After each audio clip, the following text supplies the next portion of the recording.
Right right బిడ్డ please cooperate చేయండి. మంచిగా మంచి పట్టించుకోండి. నాకు ఉత్తరం రాసింది.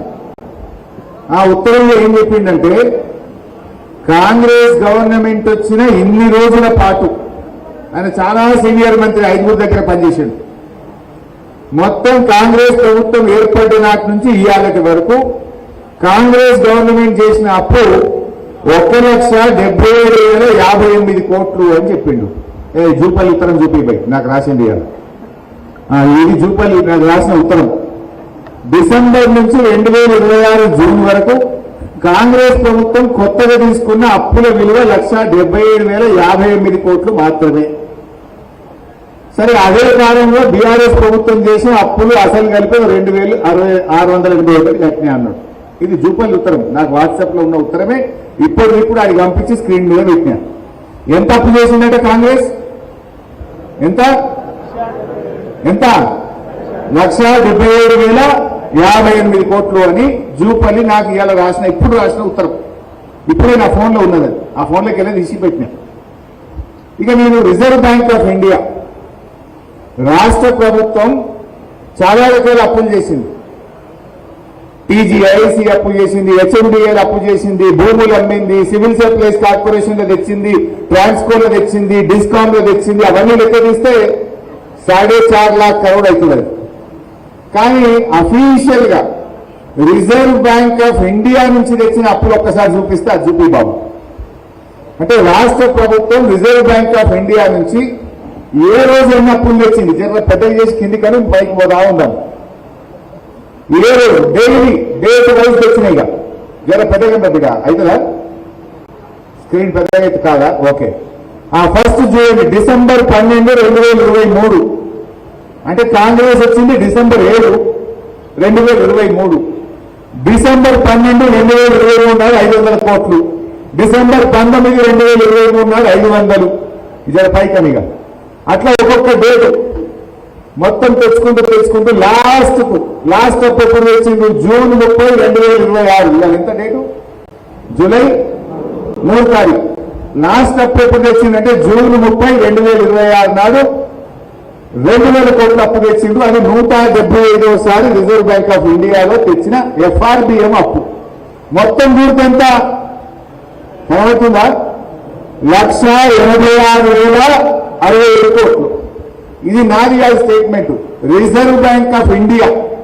మీరెవ్వరు పోయి గూగుల్లో పెట్టినా తెలంగాణ ప్రభుత్వం తెచ్చిన అప్పు రిజర్వ్ బ్యాంక్ ఆఫ్ ఇండియా ద్వారా ఎఫ్ఆర్బిఎం అప్పు ఎంత అని గూగుల్ అడిగినా, reserve bank of India website పోయి చూసినా ఎంతుంది అప్పు? 1,86,087 కోట్లు. మరొకసారి చూపని పెట్టు.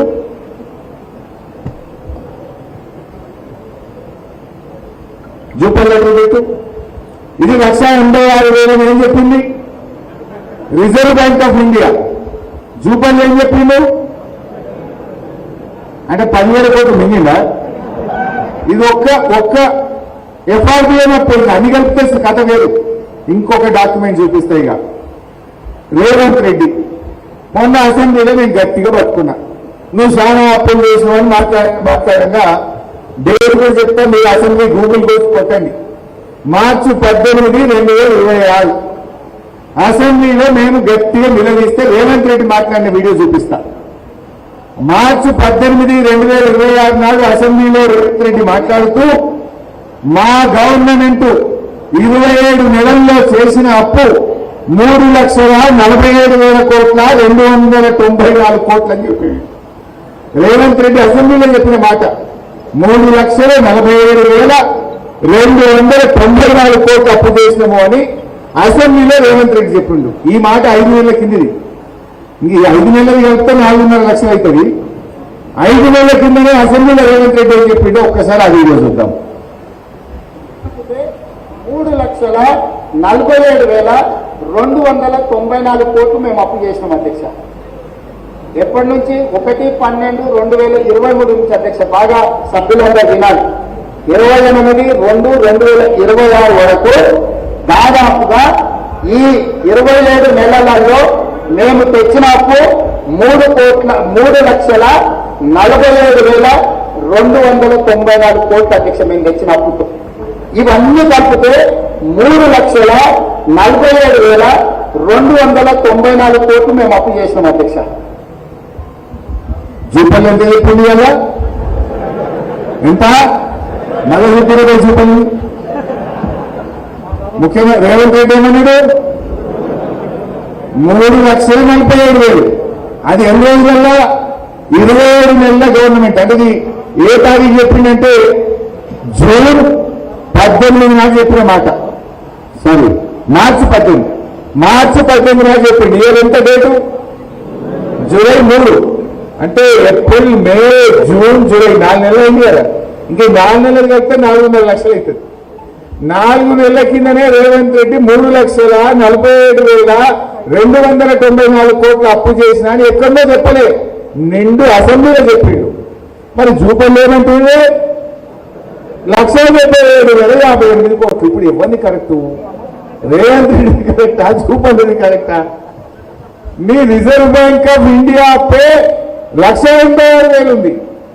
అన్ని కలిపితే 3,47,000 చేసిన అని రేవంత్ రెడ్డి చెప్పిండు. జూపల్లి ఏమన్నాడు? అంటే ఇప్పుడు ఎవరు రాజీనామా చేయాలి? ఎవరు చేయాలి రాజీనామా? పాలమూరు బిడ్డలైతే, పౌరుషం ఉంటే, సీను నెత్తులుంటే తక్షణమే రాజీనామా చేయిస్తారు జూపల్లి.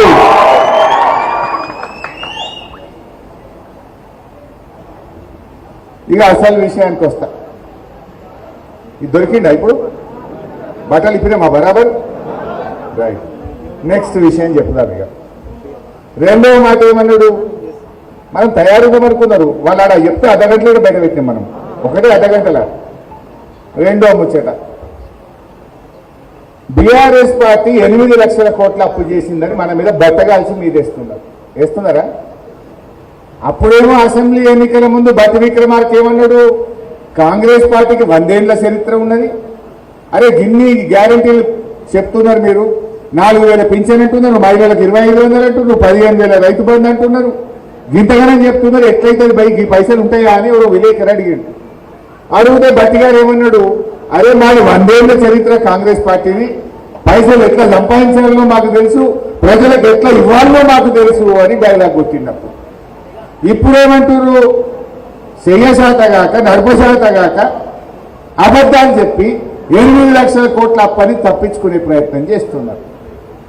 నేను గీడ మాట్లాడు బీఆర్ఎస్ కార్యకర్తల మధ్య మాట్లాడు కాదు, నిండు అసెంబ్లీలో మిస్టర్ జూపల్లి నువ్వు కాదు, నీ ఆర్థిక మంత్రిని, నీ ముఖ్యమంత్రిని కూర్చోబెట్టి అసెంబ్లీ సాక్షిగా మిమ్మల్ని కలుగు పారేసిన.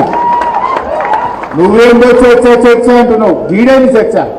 అసెంబ్లీలో మాట్లాడినా నిన్ను, నీ ముఖ్యమంత్రిని, నీ ఉప ముఖ్యమంత్రిని, ఆర్థిక మంత్రిని, మొత్తం నీ క్యాబినెట్ ను, నీ కాంగ్రెస్ పార్టీ ఎమ్మెల్యేలను కూర్చోబెట్టి నిండు అసెంబ్లీలోనే బీఆర్ఎస్ పార్టీ ఎఫ్ఆర్బిఎం కింద, కార్పొరేషన్ల కింద అన్ని రకాలుగా రాష్ట్ర ప్రభుత్వం కట్టాల్సిన అప్పు అంత కలిపి 4,17,000 కోట్లు మాత్రమే. తప్పైతే ఇక్కడే చెప్పండి, మాట్లాడదాం, నేను రెడీ అని లెక్కలన్నీ కూడా పూసగుచ్చినట్టు అసెంబ్లీలో చెప్పిన. అసెంబ్లీలో చెప్తే ఒక్కళ్ళు ఎవరే తలకాయలు కిందికేసుకున్నారు.